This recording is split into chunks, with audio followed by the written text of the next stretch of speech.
Let's head right to the voicemail of Truth and Reason. Hey, Dave, Frank from Cleveland. I got a few things for you today. I want your grades on Gabriel Dillon and Kevin Stefanski. Kevin Stefanski is coaching like he wants to be fired. That guy's, I don't know what the hell. You give him the running backs he wanted, and he throws the ball 52 times. 12 carries for Junkin. Didn't even give the run game a chance. And I'll be looking forward to hearing your grades. All right, I love you, brother. As always, appreciate all of the voicemails. Let's welcome in Scott Petrick, Browns beat reporter, Chronicle Telegram, BrownsZone.com. I haven't seen enough of Gabriel. I'm not wowed by what I've seen, but in fairness to him, there are times where he gets to the back of his drop and he's got tackles and everything collapsing on him. I'm not thrilled with the job Kevin Stefanski's done either. And I'm not a fire Kevin Stefanski guy, but they got to be better. Yeah, I'm with you on Gabriel. I don't think we've seen enough. I think he's been, average. If I had to give him a grade, like the caller mentioned, I'd probably give him a C. And he's not getting a lot of help. And the same is true of Joe Flacco. Whether it's protection up front, it's guys dropping passes, the quarterback's not getting a lot of help. Now, Gabriel missed some throws yesterday. There was one obvious one down in the red zone late in the game. He had Jerry Jeudy on kind of a scramble drill and had him wide open behind the defense and threw it out of bounds. And there were a couple, rough throws early. He could have been intercepted a few times and wasn't. But it wasn't an easy situation. It's a tough place to play. It's a tough defense. It's a really tough defense when you get behind and you're throwing all day. So it's been difficult for him. And then Kevin Stefanski, when you're the play caller and the architect of the offense and the offense can't score, you're going to get a bunch of criticism. And when your team commits costly penalties at terrible times, you're going to get a lot of criticism. So I think he knows that, and he's getting that. Yeah, and you know what? At this point in time, it's fair. They just, again, what is it, 11 or 12? I've lost track. Straight times they've scored 17, less than 17 points. And again, I counted 11. 11 less than 20. Yeah. An offensive coach. It's the second year in a row the offensive line's been a mess. And the wide receivers. Yeah. These were things we knew were going to be challenges, and they're bad. Yeah, I think you have to look at each thing differently. And is the play caller in charge of the offense?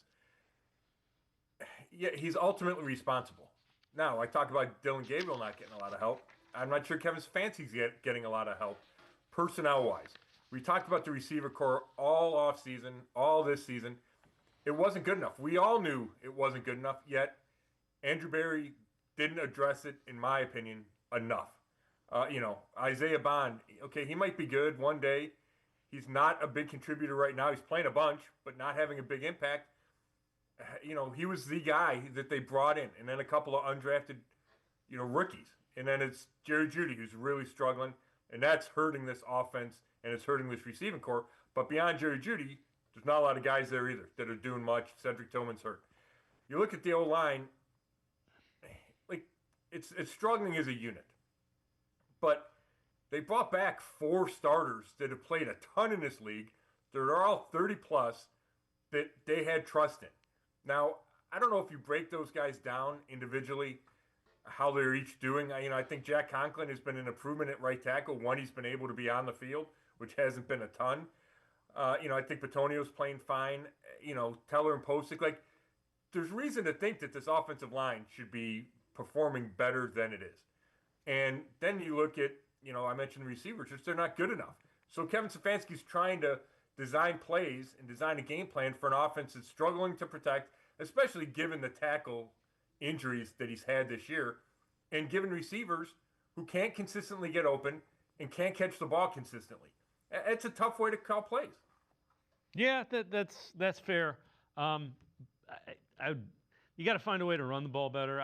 What did the Steelers do? They put an extra offensive lineman on the field, and they were able to run the ball against the Browns' defensive line and defense that I think is pretty good.